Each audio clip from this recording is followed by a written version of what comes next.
That tub of lard was a good warm-up. Cheeseburgers, fries, and blueberry pies. Hey, I'm Elise Baughman. I'm the voice of Pan on Dragon Ball GT, and this is Anime Adventures, the show where I bring you interviews with anime voice actors. We are here today at Kamehacon, PSI, and with Peter Kelamis today. I am so happy to have you. It's great to be here. Thank you. I have been wanting to talk to you for a while because you are Ocean Dub for Dragon Ball. It's so exciting. The voice of the OG Goku, of course. And let's talk about that. You've got so many great prints that we are going to show off. Can we hear a little Goku? You know what my favorite line is? It's weird, but that tub of lard was a good warm-up. Is that I don't know why that's the line that resonates with me. They just, You know, we all have our favorite lines. My Yeah. favorite line from Pan is like cheeseburgers, fries, and blueberry pies, and it's not a big line in the show. No, either was mine. It was like in one particular movie, but yet, you know when you're recording and if you are doing a voice and you haven't recorded it for a while and you have a reference track where they Yes. play you, a lot of times you keep one in your head where you're like, repeat that line and then it brings you right back to that Yes. is. So unfortunately, that's the line for me. Oh, okay. Well, that's my reference line. Yeah. Yeah, so it's not a big line, and a lot of people are like, was that even in there? Of course, at this point, I don't know. Yeah. You may have made it I up, may have made it up. but it's a trademark now, so it's good. Yeah, so let's see some of these others. This is fantastic.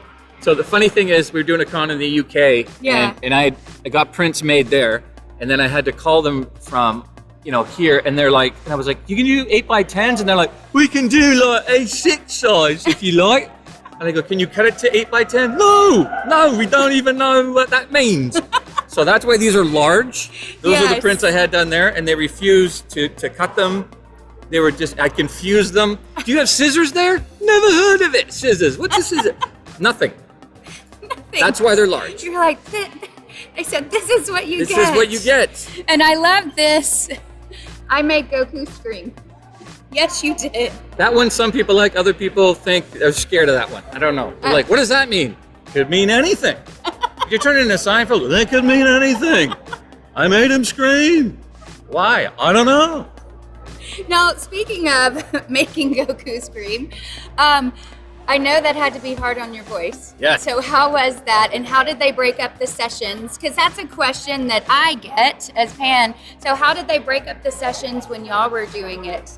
At first, they didn't break them up at all. You just went progressively through the script, page 1, page 2, and then they realized we'd be screaming, and then 10 pages later, we'd have a line, and then our voices would be shot, and then they quickly realized, they go, okay, now next recording session, we're gonna do your lines first, and then we're gonna have you scream for 4 hours. And you're like, that's better, because at least you got it out of the way at the end, and then you had some time to recover before the next session. It was that bad. And did you lose your voice, or did you learn how to control it? I came close to it. Okay. Because there's so much scream. Like you go through the script like,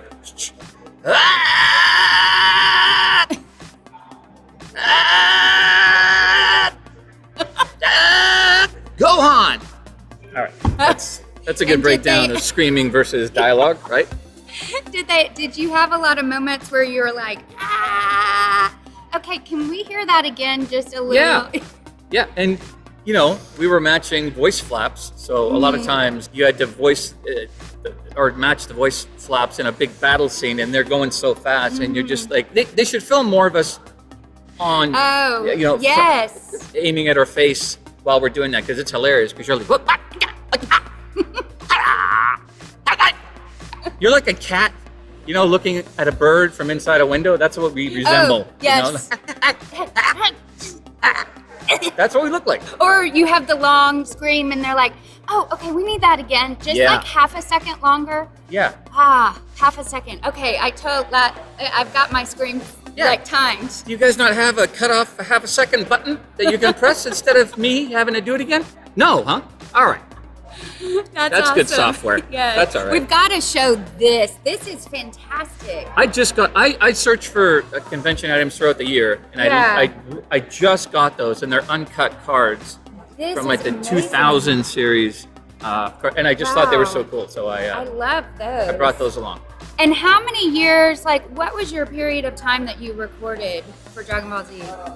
I was between like 1996 to 1999, and then it gets really sketchy, and it sounds like we don't have a memory or an accurate memory because the show left. Yeah. It's like, we're done, and then they came back, and then there was a scheduling issue with me, and then they left again, and then came back, and then I did a bunch of episodes, and then they left again, and then Kirby did it for a while, and then they left permanently. It was like, you know, an ex-girlfriend or boyfriend that just, you forgot to collect the keys, and they just keep showing up, right? And you're like, why are you here again? I love you so much. And then they're gone again. Yes. Yeah. Yeah. And you're missing like your record collection. And they're still, I mean, technically still here because you're doing conventions and getting asked about Dragon Ball stuff all the time. So it is amazing you haven't broken up yet. No, I haven't. It's like a long relationship, long distance relationship. I feel like a long distance. Yes. But yeah, it's like if you told me that 21 years ago you're doing this voice, that hey, 2 decades from now you're still going to get invited to cool places and meet great people and great fans, I wouldn't have believed you. That's crazy. That's crazy talk. Well, you do so many other great roles. Let's talk about another one. Let's talk about Rolf. I want to hear Rolf. Hello, Ed boy. Do not burn the... I'm screwing up my own lines now.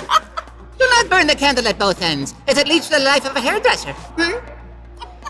We would laugh so hard at the Rolf lines, me included, because you're laughing at the dialogue. The performance, I guess, added to it, but the dialogue itself was hilarious. So they used to record us all in the same room together, the 3 Eds and all the Canker sisters and all the neighborhood, all of us. Yeah. But we would laugh so hard that they were like, enough! We're going to break you up! And we're like, no! And so they would record the Eds, and then the rest of us would record together, and then they were like, otherwise we're not going to get this done. Oh, that's it, because it's so much fun when you have the opportunity to record with other actors in the room. Yeah, and usually with dubbing, you're alone. So it's good to be in the room with other people. It's just way more fun. Yes, yes. Oh, but they broke you up. Yeah. But I can see that if you're all laughing too hard, I know. You can't really make it through the session. Yeah, That's funny that this. Self-fulfilling. If you laugh too much, that's it. We have to stop. The funny thing with Ed and Eddy was I auditioned for, I think, almost all of the other male roles. Every one of the Eds. Oh, really? Jimmy, everybody. Yeah. And I didn't get any of them. And I went there with somebody I knew who's now auditioning for another role. Mm-hmm. And I was outside of the studio waiting. I wasn't going to audition. I was done. They didn't want me. And they just ran out of the studio and they said, hey, we're auditioning for this foreign kid, Rolf. Do you want to give it a shot? And I'm like, sure. So sometimes it's good when you don't have time to think about it and you just run in. Oh, yes. So I just ran in and it's like, oh, hello, Ed boy. And they're like, yeah, we kind of like that. All right. And then I ran home and it was like 10 years of recording. That is so crazy. And what a good lesson too, because, as actors, it's a lot of rejection. And you probably thought, okay, well, that's it for me. And then here you've got a job for 10 years. It's like something your mom would say. It's like, well, don't give up. Maybe you get the next one. Yes. Maybe they like you for something else. You're so good. Yeah, you are so good. We think somebody you're good. will realize it one day. Yes. Much like myself. I think you're great. I think, why aren't you in more roles? Yeah. Yes. Yeah. My mom likes to say, are you getting out there? Just get out there. Are you getting out there? I mean, something. I had the Greek mom, so she didn't understand anything to do with acting. So it was always, whether it was a radio audition or animation audition on camera, she was always like, you should wear a suit. You should wear a suit and look nice. I'm reading for crack dealer. It's a nice suit. Maybe. I don't know. Maybe he'd sell the crack in the suit. He doesn't. He doesn't wear the suit, sell the crack. Did you book it? No. You probably should have worn the suit. I should have worn the suit. Yes, moms are always right. Always right. Let's talk about one more character. Yes. It's Barbie and Rapunzel. I played a character called Otto. And the only reason I did this or printed this out is because in the last few months it's become a meme that's gone insane. And I don't know why. Maybe I'm just too old to fully understand the internet, but it blew up. And it's YouTube. Like, there's multiple sites. Some of them are like 4 million views, 3 million views, like insane numbers. And Oh. there's footage of people watching themselves watch the show, and they're dying laughing. Because for whatever reason, Really? I had forgotten. I did recorded it in like 2012, I think. Yeah. And there's a line, and I didn't even think about it until this whole thing blew up. But it's just this guy going, "Give him to me," and everybody freaked out. So they have it on loops, like there's answering machines, like hello, loop, different languages. You know, they got Italian, I want to know, isn't it funny when they have to dub you in another language? That's my favorite.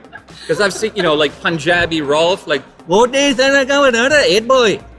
Somebody's doing that gig over there, right? Yes. And they're mad at us because they have to match our mouth flaps. They're mad at Yeah. us. Yes. Oh my gosh, this has been so much fun. Thank you so much. Thank you. I loved it. Okay, let's end the show. It's my tradition to try to do one of your voices. Who should we do? I'm going to make you do this guy. The line is, I'm passing the torch over. The line is, give him to me. In 3, 2, 1. You right? Okay. 3, 2, 1. Give him to me. Okay. Oh yeah. You just blew up the internet. Well, it's been real. Thank you for joining us. It's Anime Adventures. We'll see you later. Bye. Thank you. Thank you.